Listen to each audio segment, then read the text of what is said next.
Hey everybody, Edo here, and I am tickled today because I have Scott Morris from Passport Game Studios. He runs the show. Scott, say hello. Hello, Scott. Oh, I'm sorry. Hi, Ed. How are you? Hey, thanks for joining me today, Scott. Thank you.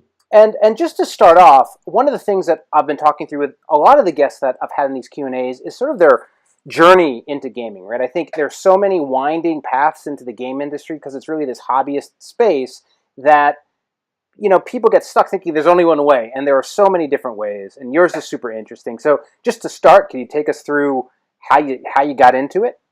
Sure. Yeah. You're exactly right. It's like a river that winds left and right, and sometimes you're on a kayak, and sometimes you're going through rapids, and it's all over the place. It was funny. I never expected to ever be in the board game industry. I've loved board games my whole life. I played board games with my family. Some of my earliest memories are playing at my grandparents' house and playing Clue and Pit and things like that. And things always progressed, right? I went into Hero Quest and Shogun and things like that. But it was interesting. I actually, prior to being in the industry, I worked for 16 years with Dell Computers in Austin, Texas. And I did a little bit of everything for them. I did sales, I did service, I did a little bit of business development, a whole bunch of boring cubicle corporate type jobs, right? And it was probably around 2012, 2013. Dell was actually going from a publicly traded company to a private traded company, and I didn't necessarily agree with all the moves that were happening. And was kind of thinking, maybe this has hit the end of the road for me. I'd been there 16 years. That's a long run, man. It was a long run. It was a great run. I mean, mind you, I love Dell. I love the people at Dell, and if anything, that's what I miss is the people at Dell, right? Definitely don't miss being in a cube, and don't miss wearing slacks because I wear shorts a lot now. You're not even wearing pants. Good. I'm not. No, actually, that's a whole different YouTube channel. So. But it was interesting. So at the time, I was starting reviews, and I was doing reviews on Crits Happen, and that all spawned basically out of my own kind of self desire to want to be involved. I had seen a couple of people like Rodney starting Watch It Played. Several people with the Dice Tower, was growing, and it wasn't just Sam and Z and Tom doing everything. And I thought to myself, well, I could do that, right? I know games, I play games, and I have opinions for sure, so I could share those, right? And that was really in the sort of early sort of growing funnel on review content and YouTube content, right? Like I'm not an expert in those days, but back then, the Dice Tower was in 2014, 2013, it was really the Dice Tower, and then, it started, cameras were getting cheaper, and everyone started, and then there's the other early folks like you and Rodney and who started to fill that gap of different content and broader content, or I think in your case, I'd say even more focused content in a way that, your talks and that whole series was very sort of gamey vibe, right? Yeah, it was a huge explosion, and I think you hit the nail on the head in terms of the barrier to entry was lower, right? Cameras that were $1,000 were now $300, and right. People can do that, right? And I always laugh, but I mean, in reality, right now, to become a board game reviewer, the barrier to entry is having an internet connection. I mean, you don't even need a good camera. You could have a inbound laptop camera, and you're off and running. So. It's very interesting, but I had been doing that for a while, and then I got connected with Tim Norris, actually, the guy who's the Gray Elephant, right? That's Gray Elephant Gaming, and just random, right? Online interactions. Hey, let's meet at Gen Con, and that was it. And we end up having dinner with the guys who ran Arcane Wonders. It was Brian Pope, who's the owner, and some of the guys that worked for him. And I really liked his game, Mage Wars, that he designed. And that's kind of right up my alley. It's, right. It's strategy, tactics. It's a very tactile game. And we had a lot of discussions, and it was a really, really good conversation. And I didn't really think anything of it, right? It was just kind of, nice dinner, and that was it. And then about 2 or 3 months later, I got a phone call, and he was like, hey, you'd mentioned some things at dinner, and I just wanted to reach out to you, and, I wanted to get some ideas bounced off you, and, my big crux that I remember talking to him about was, you have a branding problem. I come from Dell, where we're trying to brand the cloud and, all these different, amalgamous things. Abstract branding problems, right? Yeah, I remember in 2006 when we were working with Facebook and Twitter and people didn't know who they were or what they did, and everyone was like, oh, it's all in the cloud. And we're like, what the hell does that even mean? I have no idea. But I told him, I said, you have a branding problem because everybody knows Mage Wars, but nobody knows Arcane Wonders. I said, and that's great if that's the only game you're ever going to make, right? Like if you only made Liftoff, then calling your company Liftoff is tremendous, right? You didn't, right? You wanted to make other games, so you went with Pencil First, right? So that was a smart idea, right? Early in. And we had boom, just from the arc, right? And we talked at great length about, what I would do. And that's kind of the discussion we had is, hey, if you ran the company, what would you do? What would you do? And it was like a 3-hour long conversation. And then at the end of it, he's like, you're hired. And I was like, whoa, what do you mean? Time out. What do you mean I'm hired? And that's kind of where it went, right? One conversation led to another conversation, right timing, right opportunity. And I mean, that was a pretty lateral move in the sense that you weren't hired in as like a, their marketing underling. Yeah, I wasn't. I mean, it was a pretty. It was a senior role you moved into, right? Yeah, I moved into vice president of business development for them. So it was sounds pretty amazing, right? But I mean, the thing I always try to temper that with, when you introduced me, and I had this conversation this morning with somebody, I go to the same place to get breakfast tacos every once in a while, and they write Mr. President on my bag jokingly every once in a while. Sure. And one of the girls went, "Oh, I didn't know your name was Mr. President." And I said, "That's a long story." And she's like, "Well, what are you president of?" I said, "A 3-person company." So it's not like it's huge or anything, right? Right. Well, especially coming from Dell, right? A gigantic company comparatively. It was a huge shift for me. My last role at Dell, I was an executive assistant for the longest title in the world. My title when I left Dell was the executive assistant to the vice president of North America channel sales. So it didn't even fit on a business card. It was gigantic. And I went from having 1,700 people in my organization to 5. Right. I mean, it was complete culture shock. Yeah, right? and it's an interesting thing, right? A lot of times I do a lot of different things, and sometimes people are like, oh, you seem like you're doing all this stuff. How do you have the time? And it's like, when I was working at Disney, I had a team of 60, 70, 80 people at any given time, right? You just learn how to manage information and deal with this. And I think, again, one of the interesting things is you have people who want to get into the game industry and into board games because it's their hobby and their passion from all these different angles, right? And you have your professional career. You've been at Dell for 16 years. You start doing this super hobbyist video thing. It sort of pops up. And you find yourself at this dinner with this guy at this company who needed help, and you sort of fit that piece. And I mean, you were, and correct me if I'm wrong, a big part of Sheriff of Nottingham, right? As that came into Arcane Wonders, because that was, again, I'm not an Arcane Wonders expert like you probably are, but you were part of them getting out of pure Mage Wars, right? Yeah. I mean, when I came in was right when the company was, looking at doing something other than Mage Wars, and we were starting to have the conversations with Tom Vassell at the Dice Tower about the Dice Tower essentials and what that meant as a brand and what it would mean to gamers and what it would mean to him and how we would handle all those things, right? Because we didn't want it to appear as kind of a shill, right? We wanted it to actually mean something, right? And I think the key thing, and it was funny because I don't even think a lot of people realized it when we were doing Sheriff of Nottingham, because Sheriff of Nottingham just exploded so much. I think that a lot of people didn't realize that Tom is the one that brings Arcane Wonders the games.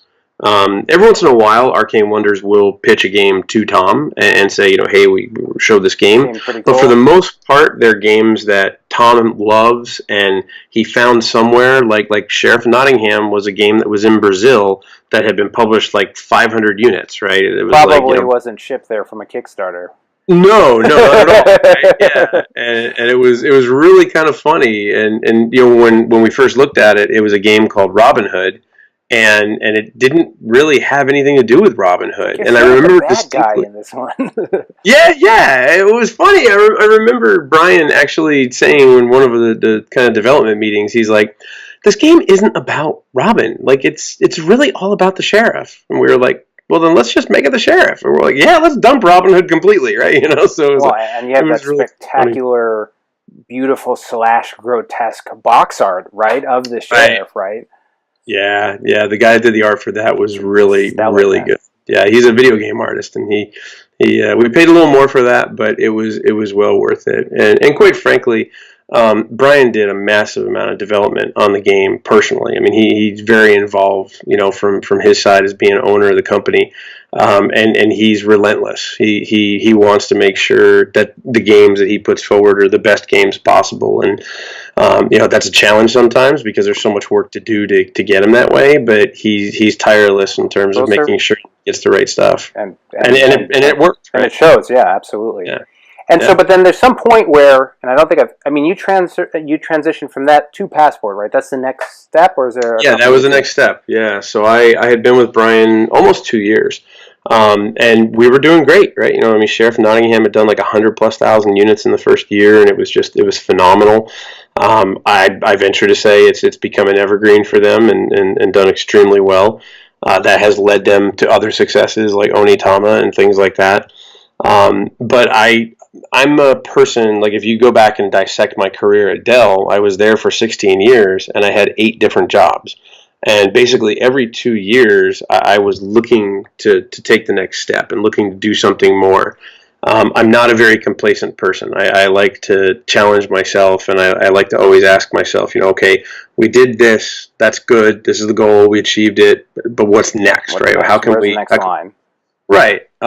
So for me, I was at a point where I kind of knew, I was like, okay, well, Brian owns the company, and I'm the vice president, and there's 3 other people. There's really nowhere else for me to go. It's not like I'm going to move up and, one day Brian's going to go, hey, I'm promoting myself, so now you're promoted, right? Like that wasn't going to happen. So, and it was definitely not a case of, I was going to ever buy the company from him or anything like that. So I was kind of faced in a situation of, to extend my career and do more with what I wanted to do, how would I do that and stay at Arcane Wonders? And then the answer was pretty much, I couldn't. I had to do something else. And ironically, in a very similar fashion, just discussion over drinks with a friend, saying, this is what I want to do, and this is, where I want to go, and I want to run a company, and I want to make the decisions, and I want the rest on my shoulders and my team's shoulders. And they were like, well, I actually know someone looking for that. Yeah, there's a position right over here that sounds like that description. It's pretty much, it was like round peg, round hole, boom, right? And that was it. And a month later, I was meeting with the owners of Passport, and we had a great meeting and hit it off extremely well from the very beginning of things. And I liked what they were doing with their company. They liked what my experience, my background had been. So it was a perfect fit, right? And again, this has been the story of my career. I think even at Dell, it was positioning myself, doing the things that I love to do. Right. And then taking advantage of the opportunities as they presented themselves, right? Sure. And so with Passport, let's take a quick minute to talk about that Passport game studio, just because not everyone may be familiar with how it operates. Originally, not many people even know who we are. Well, they know that they know a lot of the games that you released. Sure, like, yeah, they do. Kaido, which is somewhere over there behind me. That's right. There's a couple behind you.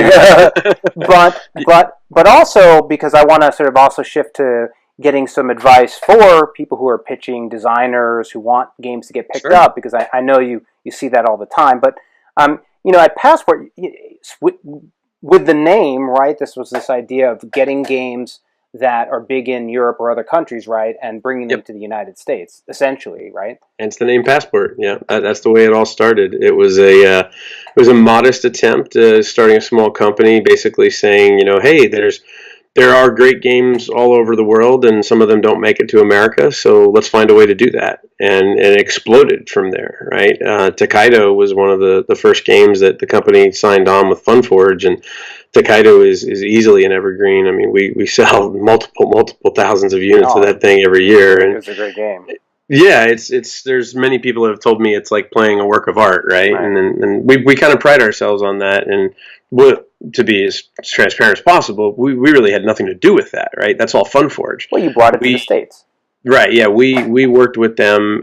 They do all the development, all the artwork with Naide, and all the game development with Antoine Bauza, and we just simply we act as a distributor aggregator for them and sell to the North American market, right? So they handle Europe, they have their warehouses, do all their sales over there. We handle the U.S., Canada, Mexico, all that stuff for them, and take care of that over here. So we offer services to our European partners, and not just European. Now we're branching off into Australia with some new partners that they're in a foreign country. They don't have the money to come over and meet with all the distributors. They don't have the capability or the time to fly over. I mean, heck, just getting from like Australia to America is like 18 hours, let alone the cost and yeah, jet lag and everything. You can't do that for Origins, Gen Con, ACD Games Day, Alliance Open House. It's like you would be broke, if you did that all the time. So we can act as ipso facto kind of their U.S. representative, so to speak, for their games. And so are you seeing, again, do you purely get, I guess, are international game publishers approaching you? Are you approaching them? How do you get any solicitations, I guess is the word you might use, within the States of people trying to have you pick up games from the States? Like, how does that work, and how do people engage with you guys? We get a lot. So because our reputation in the industry is working with partners to bring great games to the States, the first thing we do get is a lot of people from overseas, Europe, Russia, Japan, Australia, New Zealand, saying, hey, I've got a great game. I want to bring it to the U.S. market. That's probably the most of what we see. On top of that, we have self-published our own games. We have Fool's Gold, we have Salem, and we have Quartz, which we've all self-published on our own. And then we have a game called Three Wishes that was a conjunction with us and Strawberry Studios. So that's right. Yeah, so we do some self-publishing, but to make it as clear as I can make it, the ones that we self-publish, we are very picky about and very choosy about because the crux of our business model is working with our partners, and we never want our partners to feel like we're ignoring them for our self-publishing needs. But at the same time, we want to still, produce 1-2 games a year that are solid hits and things that we think are, good for the industry and good for the market. And correct me if I'm wrong, but you guys have gone through a little bit of a transition too in just your catalog, right? I think you used to have a broader catalog, and you're sort of refining to key titles, we did. Right? Yeah, I mean, we had. When I came here, there was a lot of partners and there was a lot of games, and it was kind of what I call fishing with a net, right? You just kind of cast it out there and see what you can grab. Sometimes you got to do that. As you do, sometimes you do, right? But sometimes you have to hone your swing, right? Sometimes you gotta get your motion down and get your speed down, and my mantra since I got here has been less is more. It has been. I would rather work with 5 partners where each one of them has a Tokaido than 25 partners that all add up to 1 Tokaido, right? It's the mentality of less effort broadly distributed. It's something that you can focus more on from an individual perspective.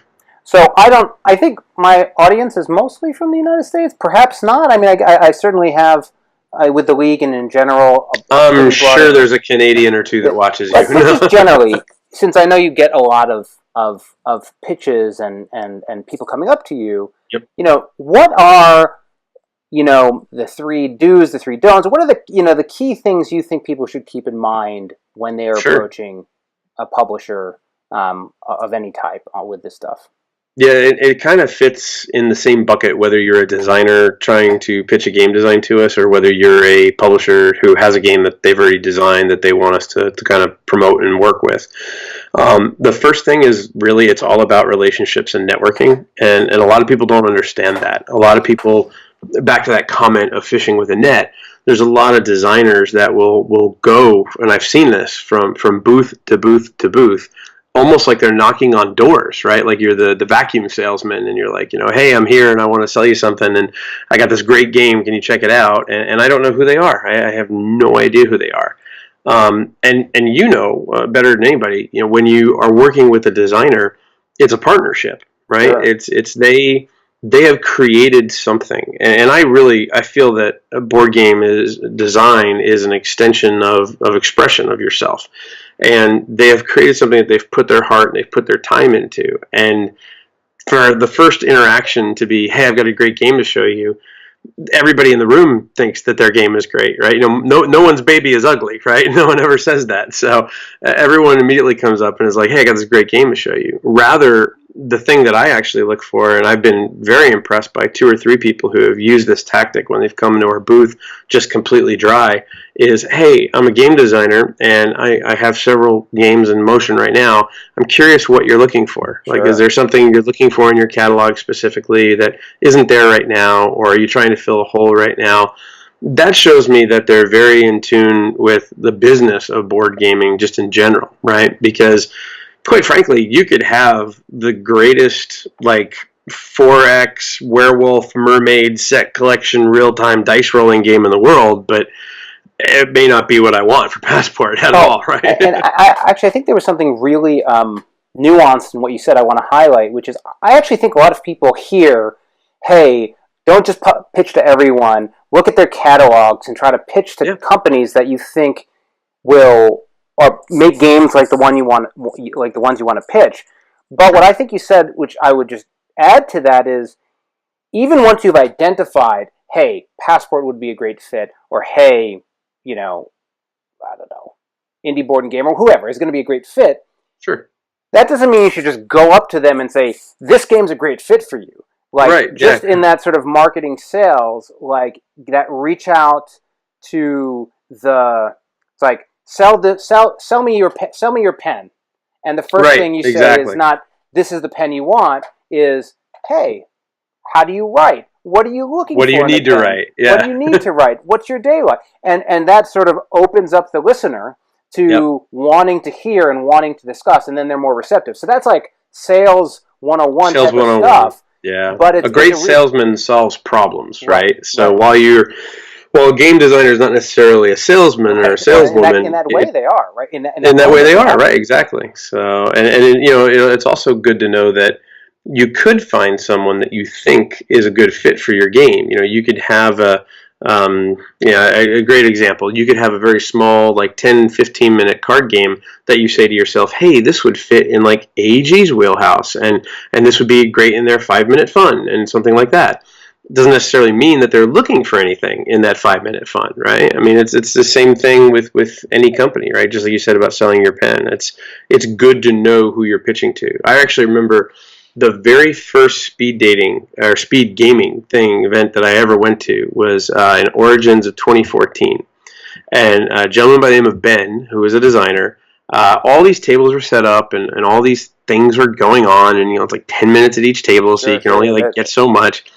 And the first like 3 or 4 tables, it was like, okay, here we go, and it started rambling, right?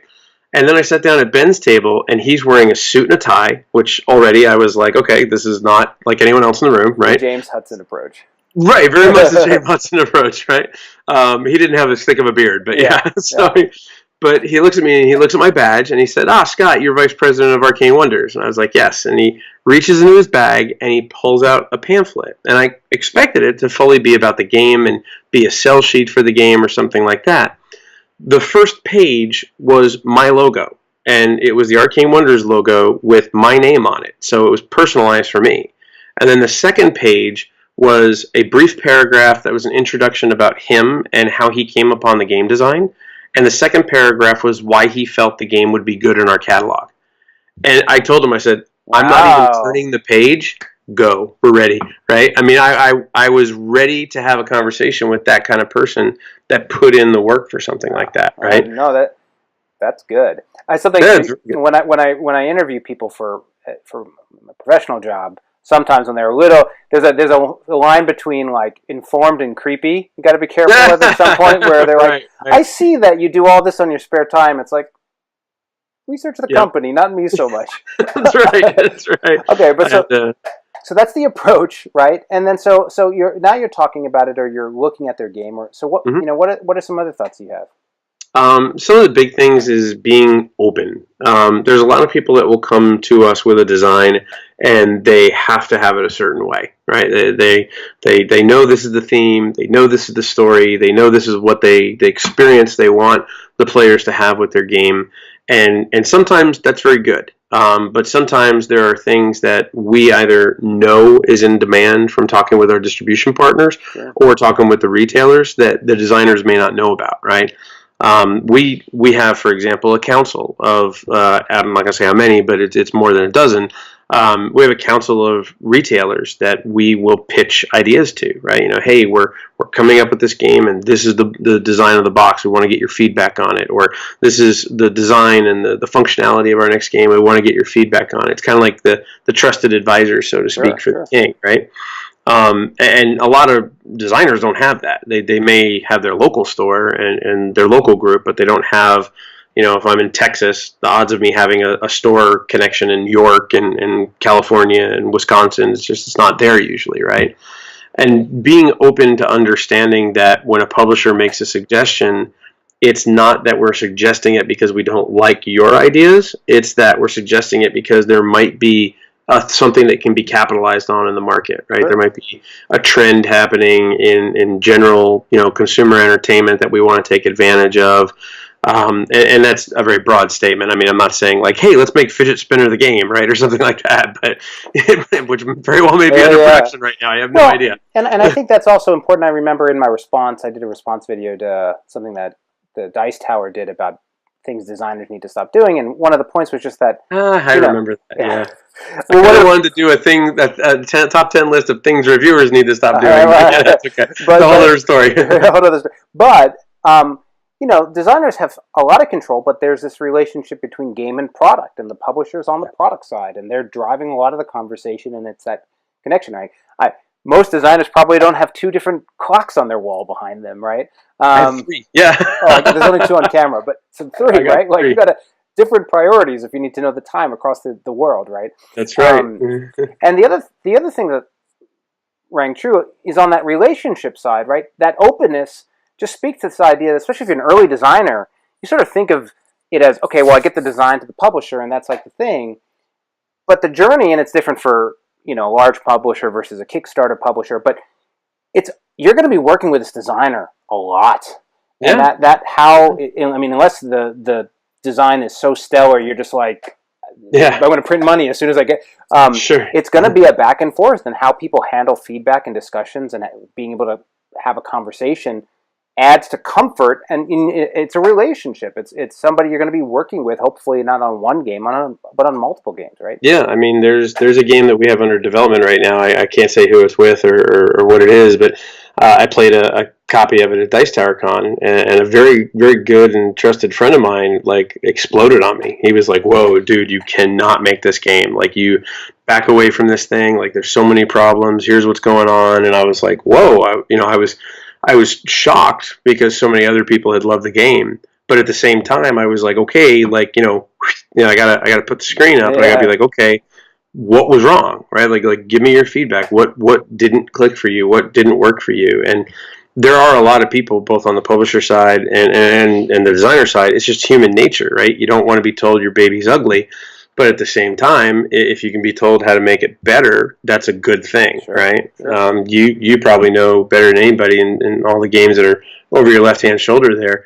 Blind playtesting is both your best friend and your worst enemy. It's super important, both in terms of understanding the product and the opportunity space, as well as just refining your rules and making it work and all that. It's hyper important, and the more people playing your game and playing your game outside of your reach, I think the better. And I would love to.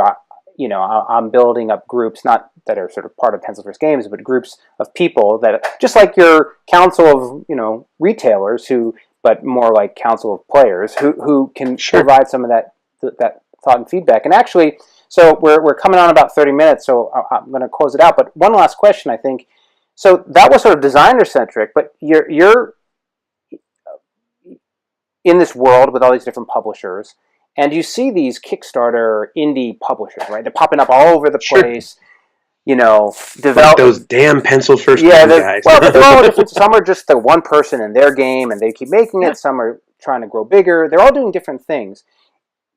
Is there anything that you'd, for the one that's not just, hey, I'm just running a campaign, I need a company as an LLC, to get Kickstarter to send me a check. Right, setting right. that on the side. But for the small independent publishers who are trying to move into the space and get engaged in and not necessarily subverting it all the way off into like I'm just going to do direct sales only and I'm not going to go to a con, and like setting that aside too. But for the ones that want to be part of sort of what we think about as the game center, the business.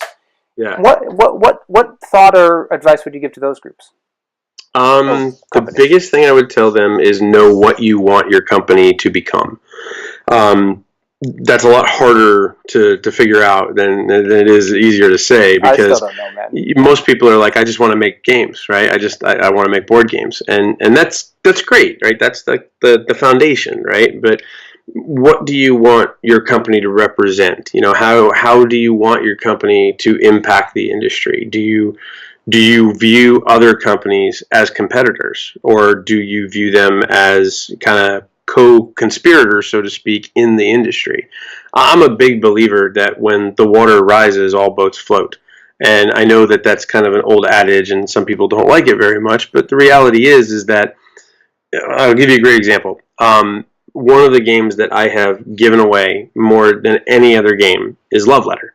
I love the game. I think it's wonderful. I think it's very quick and very easy to teach, and it's a very low price point with very low barriers to entry. So if I'm out, I almost always have a copy of Love Letter with me to hang out and play with people. It's like your nutmeg in your pocket. Right, yeah, exactly, right? I've given that to several waiters and waitresses that, we'll be playing at dinner, and they're like, what are you playing? And I'm like, oh, here, I'll give you a copy, and there's rules in there and everything. And I've gotten some jokes from my friends at AEG, and they're like, we should give you commission. And I'm like, no, at the end of the day, the odds of somebody being, a casual person who's not a friendly local game store, goer or attendee, they're probably not going to find a game like that, right? They're going to go to Walmart, or they're going to go to Target, and they're going to find the things there. But if I give them something like that, it's almost like their gateway to, hey, there's more in the world, right? Sure. Versus, like, if I gave somebody Yamatai, the game behind you, like, that's a heavy first experience, right? So for me, I look at my job as twofold. I got to make Passport as successful as possible, but I also have to bring as many new gamers into the industry as possible. Because if I keep trying to sell games to people who are comprising this industry right now, it's a zero-sum game, and I'm just competing against everybody else. Whereas if I bring more people in, it's better. Right, and I think that's part of how you are defining and thinking about your vision for Passport and your job and role as a company in the industry. Something that I found very useful in that and I still quite haven't figured it out, but at Origins I was having a drink with Amber, and who now works for Asmodee Digital. Amber Cook. Yeah, Amber Cook. Yep. And we were just talking about... Hi, Amber. We love Amber, you. She's awesome. She is. But we were talking, and she asked me this question, and it was sort of from left field, but really, it's like the kind of question I asked to people, and it was asked to me, and I was like, oh. I think she said, like, if you had $50,000 today that, like, you could only invest in pencil first games, what would you do with it? If you had $100,000, what would you do with it? And I thought that was a really interesting question. I was like, I need to think about that. Let's talk about that for a minute, because I think that starts, because normally what you're capable of doing as a small publisher is really constrained by the money into some degree or another. Cash flow is a huge part of it. Yeah. And that, I think, oftentimes gets in the way of you answering that question of what do you want your company to do. Yes. But sometimes you're moving from project to project so much that you can get lost in the mire. Right? Where it's sort of like, well, if you didn't have to deal with that, and what would you do? What's the answer to that question? And so I think that was a really useful thought experiment, or exercise rather, to do.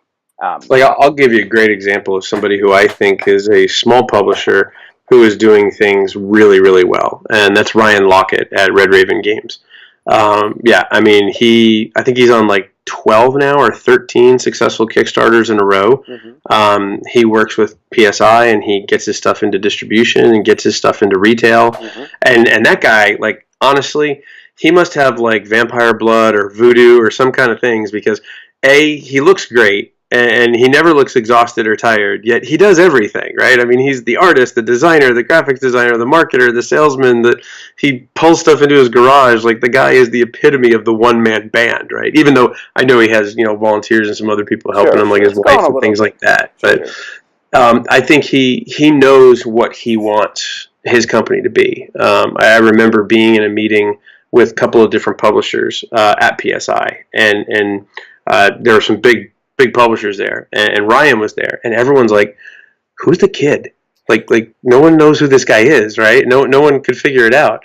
And just over the course of that one meeting, I walked away extremely impressed with his business acumen and his vision for his company and what he wanted to do. And that's something that always strikes me, right? It's people that don't just want to make games, but they want to make games for a reason, and defining what that reason is. And yes, let's be very open about the elephant in the room. The most obvious reason is you want to make games to make a profit and continue to make games, right?